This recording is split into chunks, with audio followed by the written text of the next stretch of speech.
सुनिए, अब थोड़ा रुक जाइए, आ जाइए, खाना खा लीजिए। अच्छा, अब क्या बनाया है आज खाने में? करारी भिंडी, आपको बहुत पसंद है ना? अरे राधिका, खुश कर दिया तुमने तो। क्या खुशबू है, मजा आ जाएगा आज तो खाने में। अब बस खुशी होते रहोगे या खाओगे भी? अब तुम भी आओ ना। नहीं, मैं बाद में खा लूंगी। अरे बाद में नहीं, आ जाओ मेरे साथ खाओ। श्याम की जिद पर राधिका ने भी खाना शुरू कर दिया। श्याम और राधिका की शादी को 5 साल हो गए थे। वो दोनों ही एक दूसरे से बहुत प्यार करते थे। श्याम एक किसान था और खेतीबाड़ी करके अपना गुजारा करता था। श्याम दिन भर अपने खेत में काम करता और राधिका घर संभालती। खाना खाने के बाद राधिका श्याम को एकटक देखती रही। अरे अब क्या हो गया, ऐसे क्यों देख रही हो? देख रही हूँ कि आप दिन भर कितनी मेहनत करते हो और आपकी इस मेहनत का फल कोई और ही ले जाता है। अच्छा, वो सरपंच की बात कर रही हो? अब बात तो साफ है ना राधिका, कर्जा लिया है तो पाटना तो पड़ेगा ही ना। बोलो। मैं सरपंच की बात नहीं कर रही हूँ, मैं तो उस किशन की बात कर रही हूँ। सारा दिन मेहनत आप करते हो और सारा मुनाफा वो लेता है। अरे तो उसमें अब मैं क्या करूं? खेती बाड़ी छोड़कर उस किसान की तरह सब्जी बेचने लग जाऊं क्या? हाँ, तो उसमें बुराई ही क्या है, और उसके लिए खेती छोड़ने की भी कोई जरूरत नहीं है। मैं तो बस ये कह रही हूँ कि जो सब्जी आप उगाते हो उसे आप खुद ही जाकर बेचा करो ना। अच्छा, और खेतीबाड़ी कौन देखेगा? आप ही देखोगे, और जरूरत पड़ी तो मैं मदद कर दिया करूंगी। देखो, चाहे थोड़ी कम ही खेती कर लो, पर अपनी सब्जी आप खुद ही बेचो। मुझे एक बात बताओ जरा, इस बार वो किशन टमाटर कितने में लेकर गया आपसे? अब 50 किलो निकले थे, तो वही 5 रुपए के हिसाब से लेकर गया था वो। हे भगवान, आपको पता भी है कि बाजार में इस समय टमाटर का क्या भाव चल रहा है? वो आपके ही टमाटर पूरे 5 गुना महंगे बेच रहा है बाजार में। अरे पर मुझे नहीं आता ये दुकान चलाना। दुकान चलाने को कौन कह रहा है? बस आप अपनी सब्जी लेकर बाजार में बैठ जाओ, लोग अपने आप आएंगे आपके पास सब्जी खरीदने के लिए। अब ठीक है, इस बारे में हम बाद में बात करेंगे, अभी तुम घर जाओ। राधिका खाने का डिब्बा लेकर घर चली गई, लेकिन उसके जाने के बाद श्याम बहुत देर तक उसकी बात पर सोच विचार करता रहा। राधिका ने बात ठीक ही कही थी, पर तभी श्याम को सरपंच सूरजमल का ख्याल आया, जो कि 1 नंबर का खड़ूस और लालची आदमी था। दरअसल श्याम के पिता ने अपने बुरे वक्त में कई साल पहले सूरजमल से उधार लिया था, जिसके बदले में श्याम का आधा खेत सरपंच के पास अब तक गिरवी पड़ा हुआ था। श्याम उस खेत पर खेती नहीं कर सकता था, वहाँ सरपंच के लोग ही खेती करते थे। श्याम अपना खेत वापस तो पाना चाहता था, पर सरपंच से खेत छुड़वाने के लिए उसके पास पैसे नहीं थे। इसीलिए वो हर महीने किश्त के तौर पर एक रकम सरपंच को देता था। फिर अगले दिन, भैया कुछ पूछना था आपसे। हाँ भैया बताओ। मैं एक किसान हूँ, सोच रहा हूँ कि कल से मैं भी अपनी सब्जियां यहीं बेचने लगूं खुद से। हाँ, बढ़िया विचार है, पर इसके लिए तुम्हें सरपंच जी से पूछना पड़ेगा और उन्हें यहाँ का टैक्स भी देना पड़ेगा। टैक्स? पर वो किस लिए? अरे ये जो तुम पूरा चबूतरा देख रहे हो ना, जिस पर सब लोग सामान बेच रहे हैं, असल में ये सरपंच के खेत पर बना हुआ है, और ये चबूतरा भी उसी ने बनवाया है। हमारी मजबूरी है, इसीलिए हम सबको यहीं बैठना पड़ता है। रोज के 50 रुपए देने पड़ते हैं उस सरपंच को, और अगर ये पैसे नहीं दिए तो उसके लठैत आकर मारपीट पर उतारू हो जाते हैं। अरे ये तो बड़ी नाइंसाफी है भैया। है तो सही, पर क्या कर सकते हैं, अब जो है मैंने तुम्हें बता दिया। श्याम मुरझाया हुआ चेहरा लेकर अपने घर चला आया। उसने राधिका को सारी बात बता दी। राधिका ने कुछ देर अपना दिमाग लड़ाया और फिर, सुनो, मेरे पास एक तरीका है। अब क्या? बोलो तो। हमारे गांव के सबसे नजदीक का गांव है बिशनपुरा। आप वहां जाकर भी तो अपनी सब्जियां बेच सकते हो। वहां ये सब चक्कर नहीं है। मेरी एक सहेली रहती है वहां, उसका पति गोलगप्पे का ठेला लगाता है, उसे तो कोई टैक्स नहीं देना पड़ता। अच्छा, अगर ऐसा है तब तो ये सही रहेगा, लेकिन एक समस्या है, बिशनपुरा तक जाने के लिए कोई सड़क नहीं है, तो मैं रोज वहां जाऊंगा कैसे? सड़क नहीं है पर नदी तो है ना। देखो, जिस नदी के किनारे हमारे गांव बसा है, बिशनपुरा भी तो उसी नदी के दूसरे छोर पर बसा है। अब बस आपको एक नाव बनानी पड़ेगी वहां तक जाने के लिए, उसे चलाने में भी कोई खर्चा नहीं। श्याम को राधिका की बात भा गई। अगले ही दिन श्याम ने अपनी जमा पूंजी से मोटी रकम खर्च कर गांव के बढ़ई से एक बढ़िया नाव बनवा ली, और फिर वो उस नाव को नदी में लेकर गया। उस दिन राधिका और श्याम बहुत देर तक नाव में नदी की सैर करते रहे। श्याम नाव चलाकर उसे बिशनपुरा तक घुमा लाया। राधिका ने देखा कि वहाँ राशन वगैरह की दुकानें तो थी, पर सब्जी की दुकानें बहुत ही कम थी, और ये देखकर श्याम और राधिका की अच्छी कमाई की उम्मीद और बढ़ गई। अगले दिन से ही श्याम अपनी नाव से सब्जियां लेकर बिशनपुरा जाने लगा। वो वहाँ जाता और सब्जी बेचता। बिशनपुरा के लोगों को भी उसकी सब्जियां पसंद आई, क्योंकि सीधे खेत से लाने की वजह से वो सब्जियां बहुत ताजी रहती थी। साथ ही श्याम सब्जियों के वाजिब दाम ही लेता था। तो इस तरह राधिका और श्याम के दिन बहुरने लगे। फिर कुछ दिनों के बाद राम राम सरपंच जी। आ गया तू श्यामू? जी मालिक। सुना है आजकल बड़े नोट छाप रहा है। कहाँ सरपंच जी, बस 2 पैसे बच जाते हैं। मालिक, ये इस महीने की किस्त है।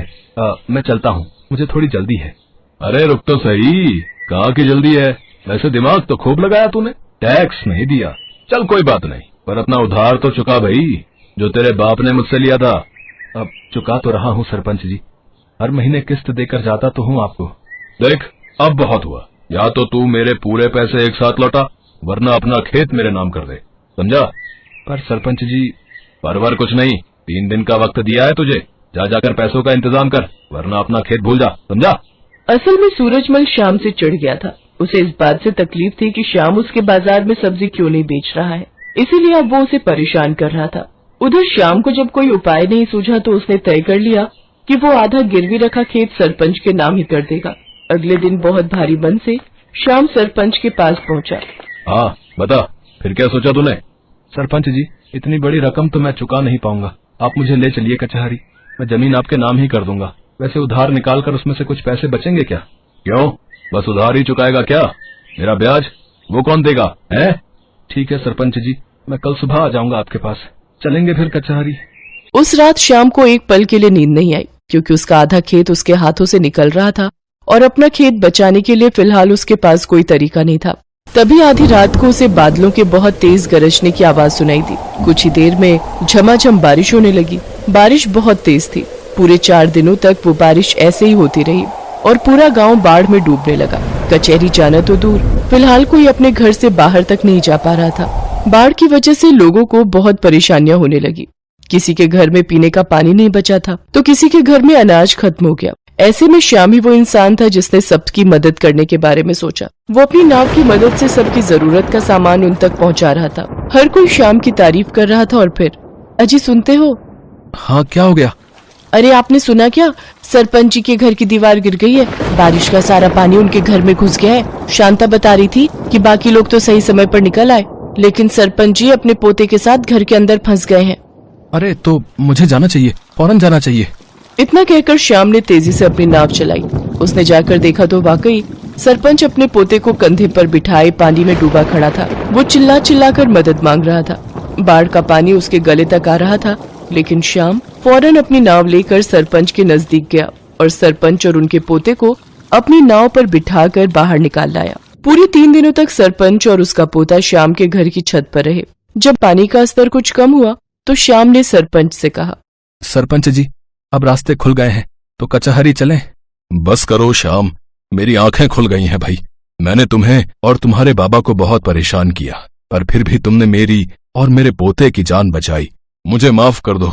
और रही बात उस खेत की, तो वो हमेशा से तुम्हारा था और आगे भी तुम्हारा ही रहेगा। और हाँ, एक बात और, तुम्हें अब गांव में जहां और जैसे सब्जी बेचनी है तुम बेच सकते हो, वो भी बिना किसी टैक्स के। सरपंच की बात सुनकर श्याम और राधिका खुशी से मुस्कुराने लगे। बारिश थम गई थी, लेकिन उसने सूरजमल के मन पर चढ़े मैल को हमेशा हमेशा के लिए धो दिया था।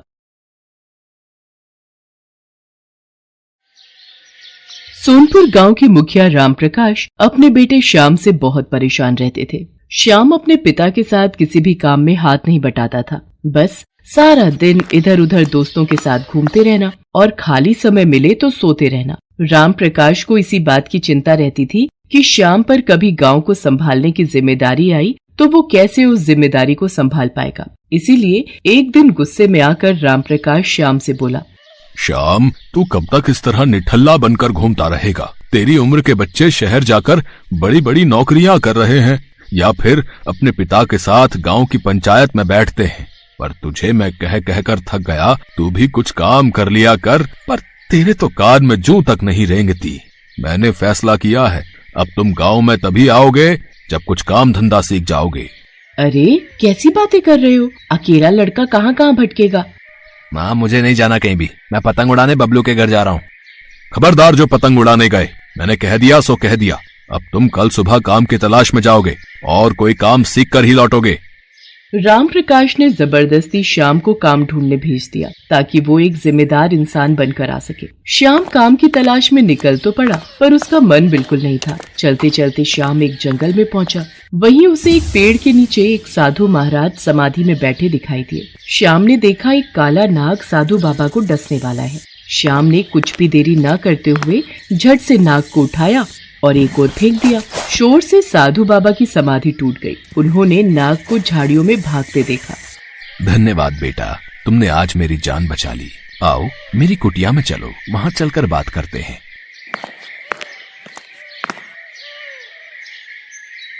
बाबा, आपकी कुटिया तो बहुत सुंदर है। ये तो बांस से बनी हुई है। बेटा, ये बांस की कुटिया मैंने स्वयं बनाई है। बांस को जोड़ जोड़ कर बहुत मेहनत से मैंने इसे तैयार किया है। बाबा, क्या मैं कुछ दिन यहाँ आपके पास रह सकता हूँ? हाँ हाँ बेटा, बिल्कुल रह सकते हो। श्याम उन साधु बाबा के साथ ही रहने लगा। वो साधु बाबा की बहुत सेवा करता था। वहाँ पर श्याम ने बांस से घर बनाना सीखा। एक दिन साधु बाबा श्याम से बोले, श्याम बेटा, अब मुझे यहाँ से दूसरे स्थान पर जाना है। अब तुम्हारा भी अपने गांव लौटने का निश्चित समय आ गया है। पर बाबा, मुझे तो मेरे पिताजी ने कहा था जब तक मैं कोई काम धंधा नहीं ढूंढ लेता तब तक मैं गांव वापस नहीं जा सकता। काम तो तुमने सीख लिया बेटा। तुमने बांस के घर बनाने सीखे हैं, वो भी बहुत मेहनत का काम है। अब तुम अपने गांव जाना और वहां पर तुम जल्दी ही बांस के घर बनाना शुरू कर देना। बस यही तुम्हारा काम है। एक दिन ये बांस के घर तुम्हारे बहुत काम आएंगे। श्याम साधु बाबा से विदा लेकर वापस गांव पहुंच जाता है और अगले दिन बांस मंगवाकर पूरे गांव में बांस के घर बनाने शुरू कर देता है। पता नहीं इस लड़के को मैंने काम धंधा ढूंढने भेजा था, पर ये तो बांस के घर बनाने में लग गया है। देखने में घर कितने सुंदर और मजबूत हैं। पर ये घर किस काम के? यहाँ कौन रहेगा? गांव में सबके अपने अपने घर, अपनी जमीन जायदाद है और ये फिजूल की मेहनत कर रहा है। श्याम कुछ ही दिनों में पूरे गांव में जगह जगह बांस के घर बना लेता है। मॉनसून आ चुका था और सोनपुर गांव में कई दिनों से मूसलाधार बारिश हो रही थी। एक शाम पानी का बहाव तेज हो गया, जिससे सोनपुर गांव के पास वाली नदी में पानी का स्तर ऊपर तक आ गया, जिस कारण सोनपुर गांव बाढ़ की चपेट में आ गया। सोनपुर के साथ साथ आसपास के बहुत से गाँव बाढ़ में डूब रहे थे। सोनपुर गाँव के लोग हाहाकार मचाने लगे। तभी उन्हें गाँव में बने बांस के घर दिखाई दिए, जो काफी ऊंचे बने हुए थे और उन बांस के घरों की छत तक बाढ़ का पानी नहीं पहुंच रहा था। पूरे गांव ने बाढ़ से बचने के लिए श्याम के द्वारा बनाए गए बांस के घरों में शरण ली।